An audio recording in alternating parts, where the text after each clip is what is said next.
Hey everyone, it's Jamie from Independent Street Tarot and Seasons from Ritual, and I'm coming on to talk about this full supermoon that is happening in Taurus tomorrow on November 15th. I'm actually recording this on Thursday, the 14th.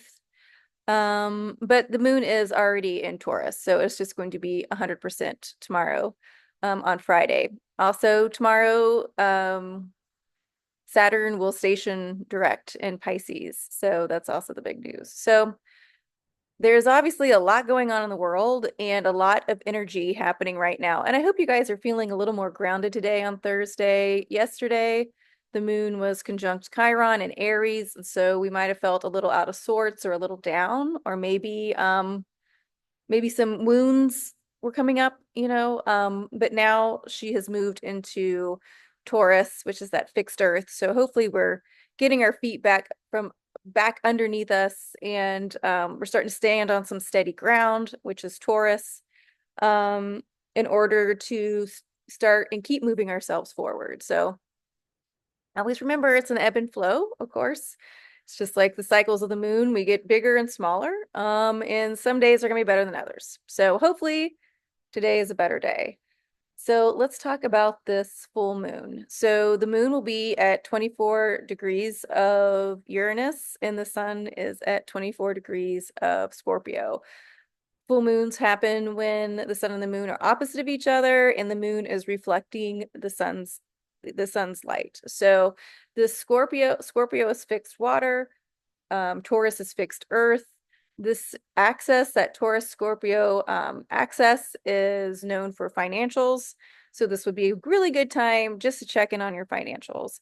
I know I am getting some tax stuff done, just to hurry up, or not to hurry up, but just to get it done.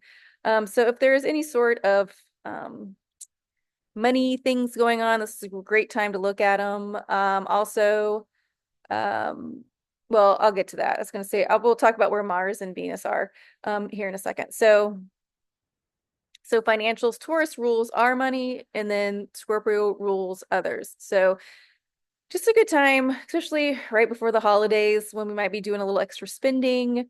Just a good time to get those financials in order. Okay, so there's a lot happening in the skies, so I'm going to try to keep it pretty succinct, and just kind of work with what's happening with the moon, with the sun, um, in those realms, because I don't want to overwhelm. We don't need any more overwhelm right now. So moon in Taurus. Taurus again represents fixed earth. Taurus is ruled by Venus. Venus right now is at 3 degrees of Capricorn. Let's put a little pin in that. Taurus, or Taurus has Uranus in there. Uranus has been churning up the Earth in Taurus since 2018. Uranus is now at 24 degrees of Taurus. The moon will be conjunct with Uranus when it's at its peak.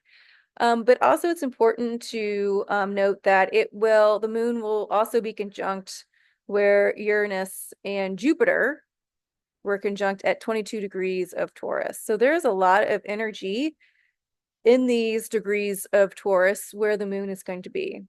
So Jupiter, of course, is our faith.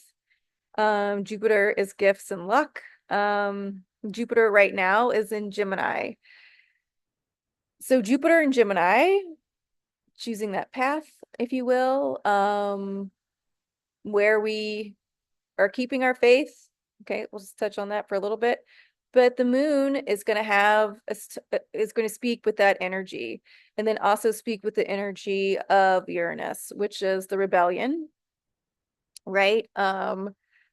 Uranus is the future. Pam Gregory always says Uranus marks what we're over and done with, which is interesting.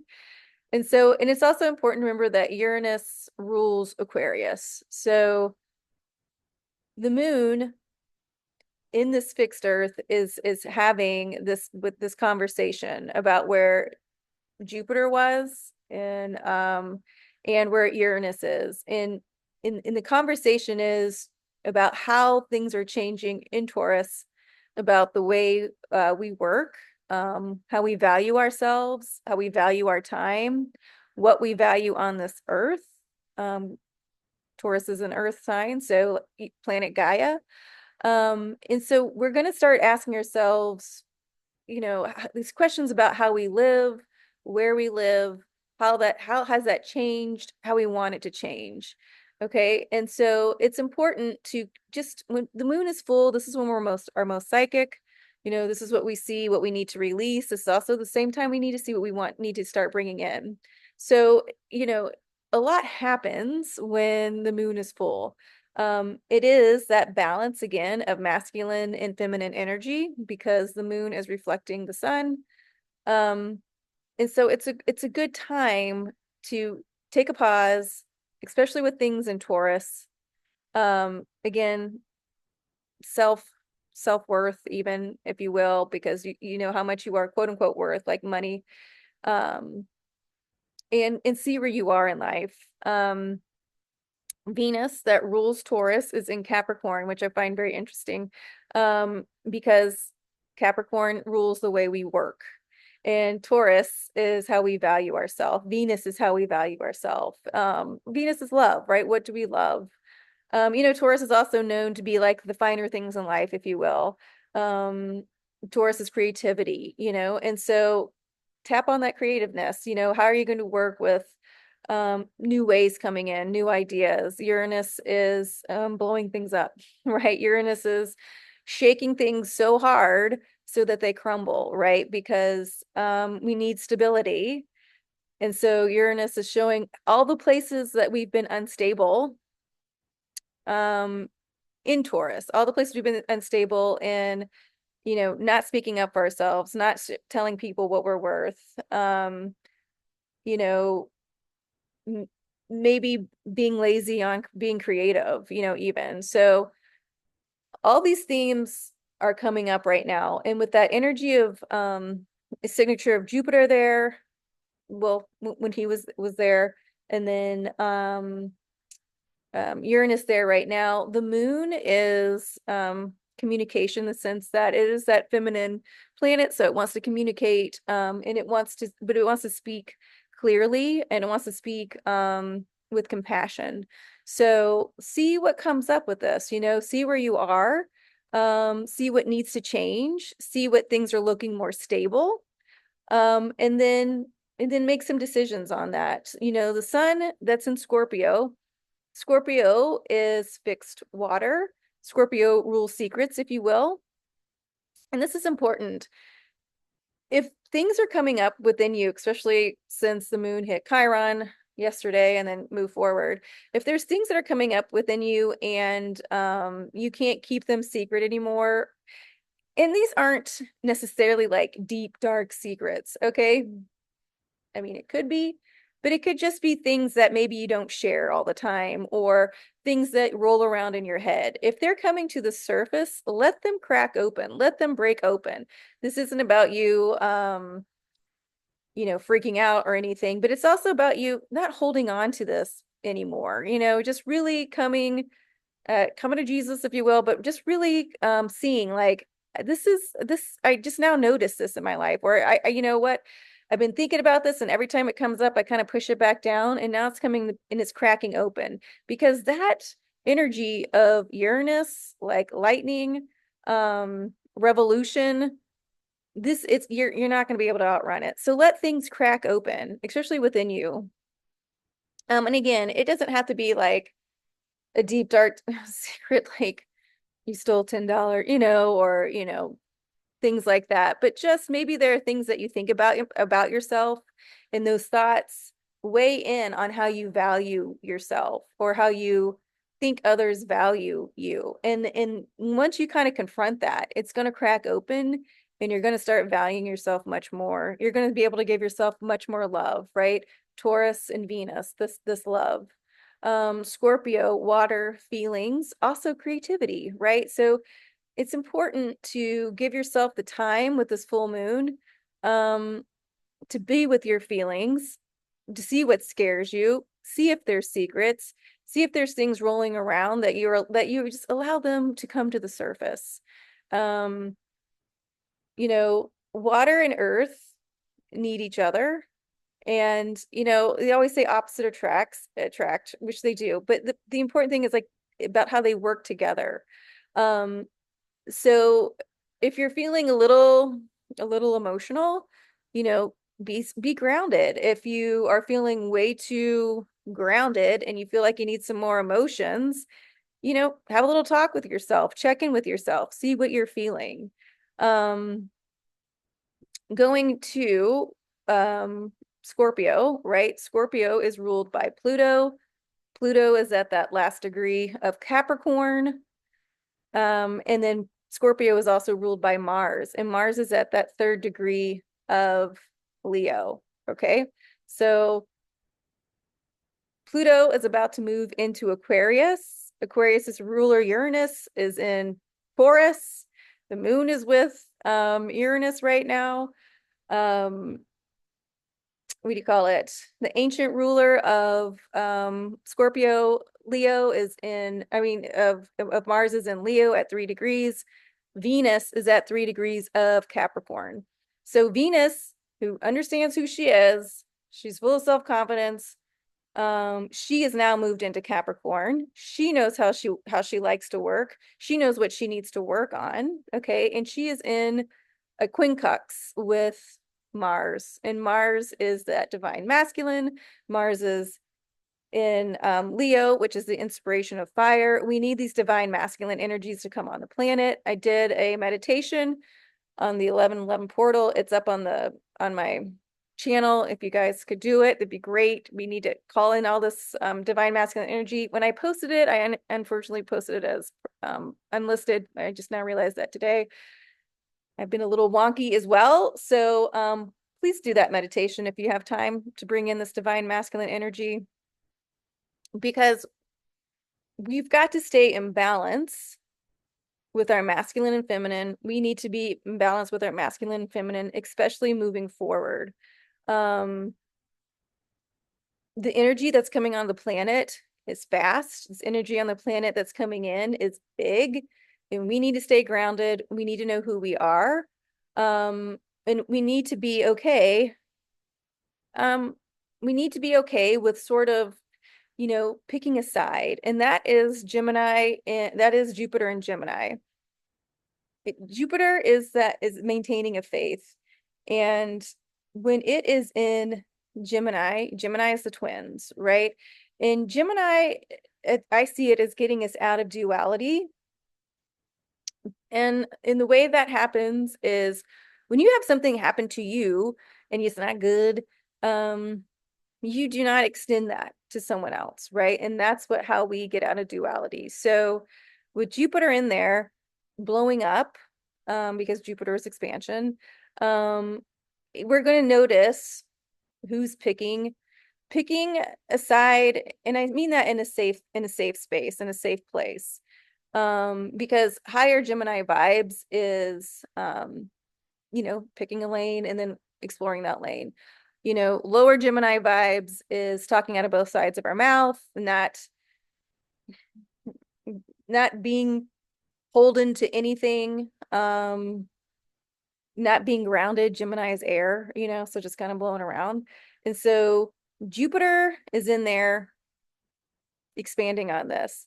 The moon just went over that 22-degree mark of Taurus, which is Earth, with Uranus. And so it could activate, I mean, it's going to activate what happened with Uranus and Jupiter and what they talked about, but it could activate more, even with Jupiter and Gemini, and activate more of what is it that we believe in, activate more of what is it that we want to listen to.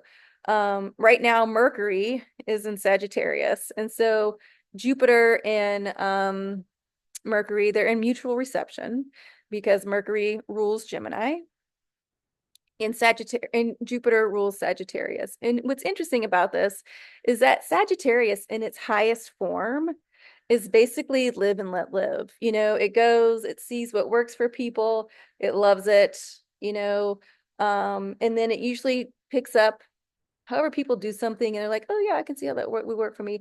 It takes it and then it does it with itself. Um, and Jupiter, and so Gemini, um, so there would be good communication around that, right? Especially with Mercury in there saying like, oh no, these are the way these people work or or live, and that's fine, good for them. So, but lower Sagittarius is very sarcastic, very judgy. So see where you are on that scale, okay? Jupiter and Gemini, right, would hopefully highlight the idea that if you're like, oh yeah, this is the way people live and that works for them, great. And then maybe the twins gather all the information they can on that and then see how it can work for them, but they let it go. Or the flip side of that would be, you know, gathering a bunch of information to not allow people to live the way they want to live. So see how you're working with this, because we're going to have to pick more of a boundary. And that's where Saturn comes in. Saturn is stationing tomorrow in Pisces, and Pisces is water as well. Pisces can be the illusion in its lower sense, but Pisces in its highest sense is moving on, knowing when one thing ends, another thing begins. It is also very creative, is also birthing, right? When we get out of Pisces into Aries, we're birthing this new year. These water signs are the mystery. So, this is where we need to be with this. So, we do have to have this deep faith that things, even though we can't see it right now, and though everything is very chaotic right now, that things are moving in the direction that we want them to move in. And that happens when we stay honest with ourselves, when we stay grounded, when we understand and really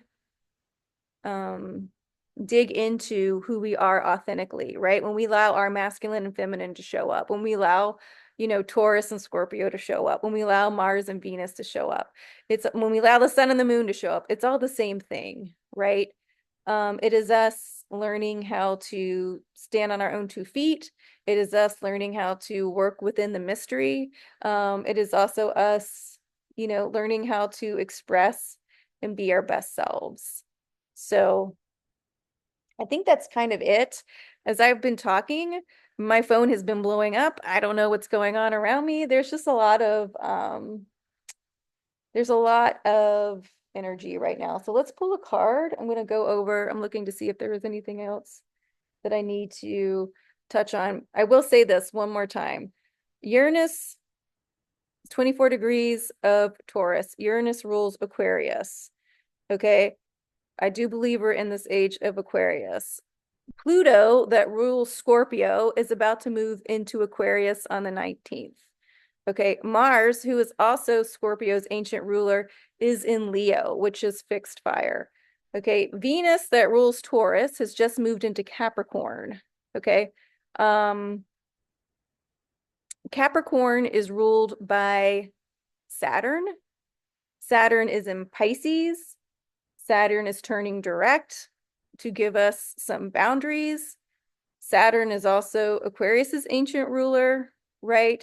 So all these planets know each other's energies. The planets that are moving and churning and stationing are friends, okay? They know each other's energies, and we've just got to make sure we can work with the highest expression of these planets, but also notice if we're working with the lower expression of these planets.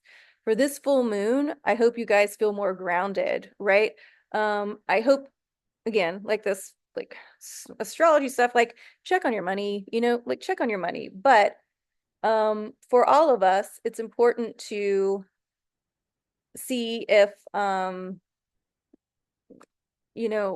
we're going to get some upsets, things that we thought were stable, or this is how things have been done for millions of years, are going to get um, damn, are going to get, not damn in a bad way. Seven of Pentacles. Okay. Are going to get a rude awakening, right? And I think in a good way, but also in your heart. Allow these things to break open in your heart. If you can't keep doing a certain way, or you've kept your mouth shut a certain for a long time about something, now is the time to speak up. Okay. Mercury will help you because Mercury is in Sagittarius, right? Sun in Scorpio is going to help you move through these feelings. The moon in Taurus will help you intuit a better way to honor yourself, honor the world, honor others. Um, so that's all here. So this is what's really interesting. I wanted to pull a card for the moon, and we pulled the Hierophant. And the Hierophant card has been haunting me now for a couple weeks. And then on the bottom, we got the Seven of Pentacles. Okay, and the Seven of Pentacles speaks of whatever that we put our energy into will reward us, right? Which is important. So if we put our energy into being scared, then we're going to get rewarded with that. But if we can ground ourselves and put our energy into practical things, right? That's Earth. Then we should be rewarded practically, but like also abundantly. So see where you're putting your emotions. If you're putting in something that are practical and stable, or if you've been like me for the past couple days and trying to fight off every single fear that you've ever had because of what's going on in the world. But let's get back to this Hierophant, okay? And the Hierophant is very interesting to me because it's the number 5 card, which is the number of change. But the Hierophant comes in, and on this one, the Hierophant usually has keys around his waist, and this one doesn't have any keys around his waist, which is also very interesting. So the Hierophant usually shows a man. He looks like the Pope, and he is being flanked by 2 monks, if you will, or some people. And the idea with the Hierophant is that you need to work spiritually. You need to work above you. But it's also, to me, this idea of there's no gatekeepers, right? Because the guy has keys on there. And so the idea is like there's no gatekeepers. So the fact that there are no keys on this one is a great sign. You know, I also see the Hierophant because we have the High Priestess, and then we have the Hierophant. And the Hierophant is the masculine side of the High Priestess. But the High Priestess, to me, this is very interesting. So because she's always water, she is the moon, right? She sees both sides of veil. And when I think of the Hierophant, I think of more of earth, right? In earth, in the sense that like humans are made of earth, and like the High Priestess is more ethereal. She is a mystery. She's that part of us that is creation, right? And then the Hierophant, though, is more earthbound, even though he is spiritual, but he is the masculine version. So he's moving on a more earth plane, even though he's supposed to be higher up. So with this interpretation, you can see it's 2 women, and this man up here seems to be holding a shell while he's praying. But even um, he looks pretty feminine too, which is okay. But it's like he's giving the 2 girls the blessings, right, to move on with their life. You can see they're holding hands. And so use this energy, because that whole idea of that 1111 was the divine masculine coming in. And so we pulled the Hierophant. So he doesn't have his keys. So maybe this is him saying, okay, I'm coming on this planet. Keep working with me. The more that you work with the higher self of the masculine and the feminine, the more you're going to reap these rewards that you've been asking for. Okay. So I'm going to leave it at that. I'm going to see who's been calling and texting out throughout this entire time for making this video. If you guys have any questions, please don't hesitate to reach out. You can catch me on Instagram, and then of course here on YouTube. So I hope to talk to you guys soon, and have a very, very happy super full moon.